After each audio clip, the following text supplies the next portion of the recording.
Assalamualaikum warahmatullahi wabarakatuh. Perkenalkan saya Fajar Aji Pangestu, Prodi D3 Keperawatan tingkat 3B. Di sini saya akan mempraktikkan tentang pemasangan kateter dan pemasangan NGT.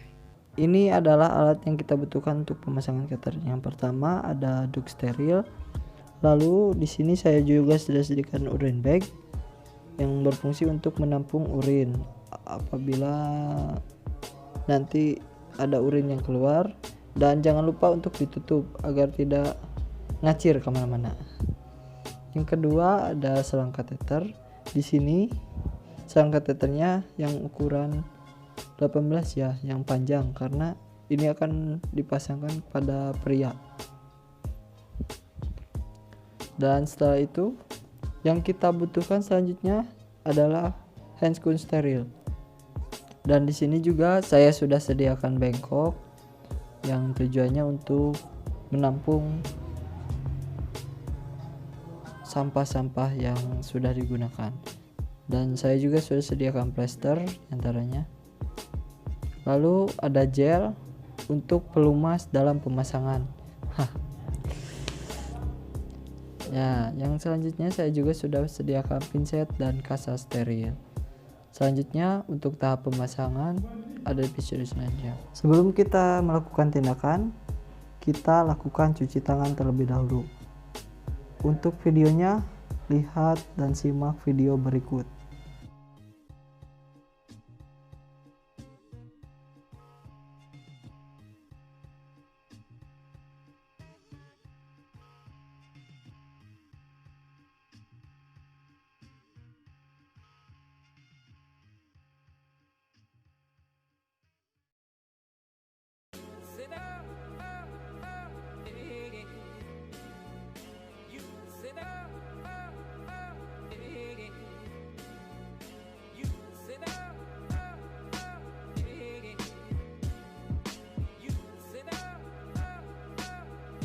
Lanjut untuk pemasangan kateter, dimulai dengan kita dilakukan dari ujung penis dengan gerakan sirkuler.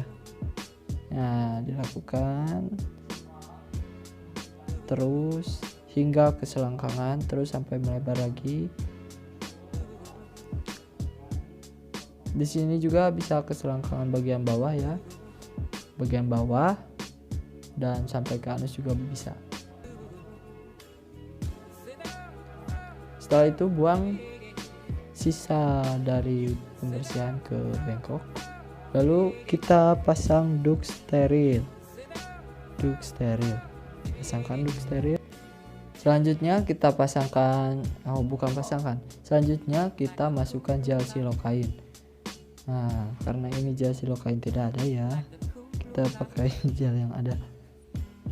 Gel silokain dimasukkan sebanyak 10 cc ke uretranya, langsung masukkan untuk sebagai pelumas dalam pemasangan supaya tidak terasa sakit. Setelah masuk di uretranya, kita tekan supaya tidak keluar lagi gel tersebut. Nah, selanjutnya kita masukkan selang kateter dengan menggunakan pinset. Pegang tegak penisnya, lalu kita siapkan selang kateter yang sudah siap dimasukkan.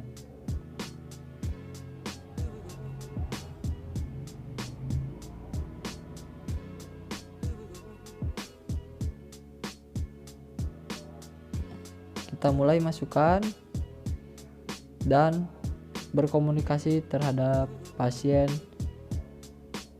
apabila dia kesakitan. Terus masukkan sampai mentok. Masukkan hingga huruf Y-nya tersebut ada di ujung uretra. Maaf, maksudnya kateter yang seperti huruf Y. Nah, setelah masuk, bisa teman-teman lihat di sini sudah sampai ke huruf ujung Y. Ujung huruf Y maksudnya. Nah, selanjutnya kita masukkan aquades ya untuk memfiksasi agar selang kateter tidak dapat ditarik. Nah, masukkan Aquades sebanyak 10 cc saja. Masukkannya lewat lubang yang ada di samping. Masukkan Aquades hingga menggelembung. Nah, terus cabut speed dari selang kateter, lalu kita tarik ya teman-teman. Kita tarik kateter hingga mentok. Nah, sudah mentok. Seperti yang teman-teman lihat, selang kateter sudah tidak dapat ditarik. Berarti sudah masuk dan kita lepaskan duct steeringnya. Selanjutnya kita klem ya teman-teman selang kateternya agar tidak kemana-mana cairannya, dan kita arahkan ke bengkok terlebih dahulu sebelum kita sambungkan dengan urin bag. Nah, selang kateter lalu kita sambungkan dengan urin bag, kita sambungkan, lalu kita fiksasi selang kateter. Jangan lupa ya teman-teman, urin bag harus selalu dalam posisi tertutup agar tidak bocor kemana-mana. Kita mulai fiksasi, boleh dilakukan di paha aja langsung ya teman-teman. Fiksasi dengan menggunakan plester supaya selang kateter tidak kemana-mana. Dan satu hal yang pasti, jangan terlalu rapat agar penisnya nanti bisa dengan leluasa gerak-gerak.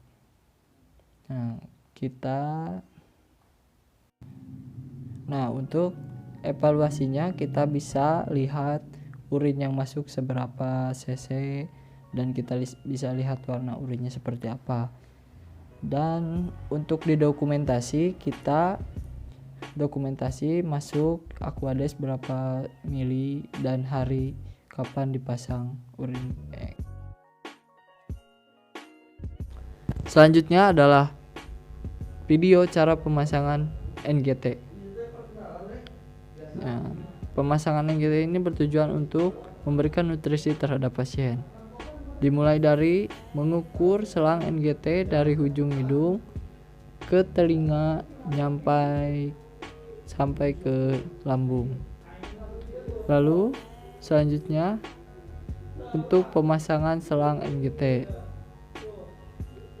Pemasangan NGT dilakukan dari hidung, masukkan terus. Nah, di sini pasien diminta untuk menelan agar selang langsung masuk ke saluran pencernaan. Masukkan terus NGT, maksudnya selang NGT, terus masukkan hingga sampai batas yang telah ditentukan. Nah, misal garis ujung yang di bawah ini adalah garis yang sudah ditentukan awalnya. Masukkan terus hingga mentok.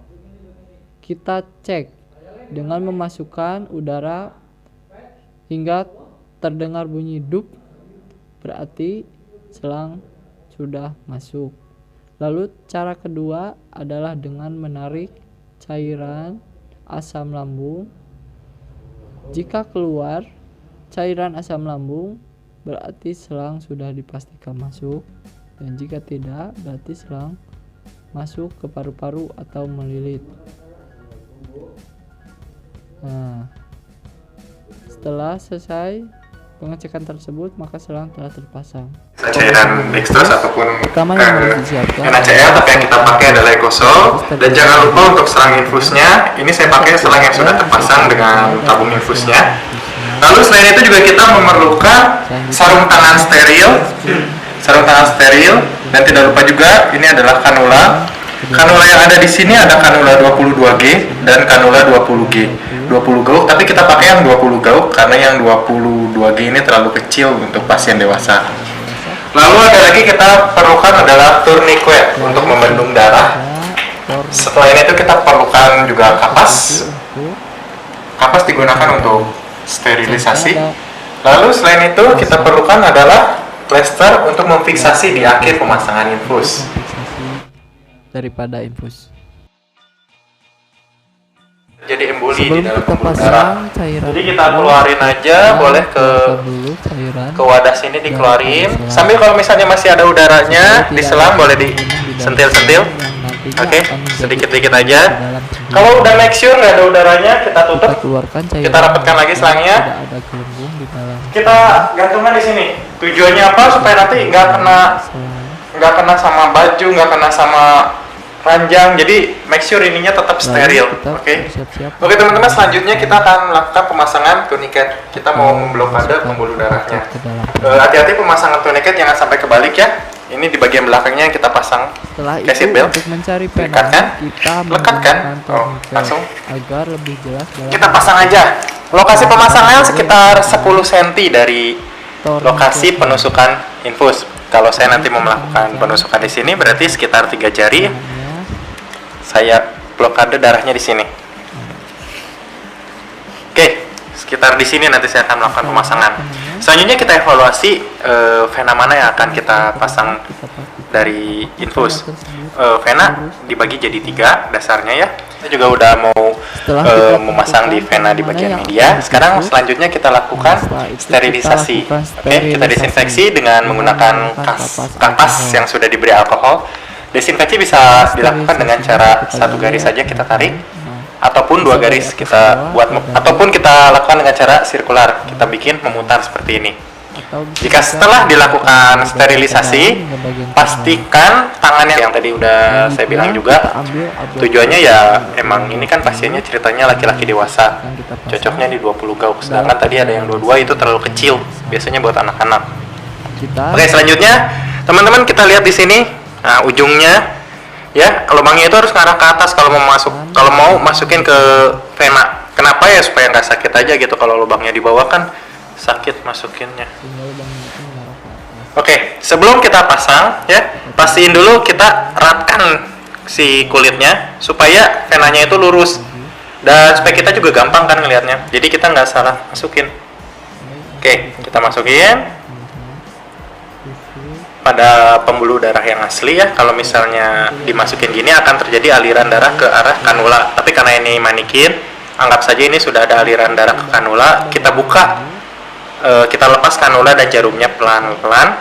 Kita lepas jarum sambil kita dorong kanulanya ke dalam.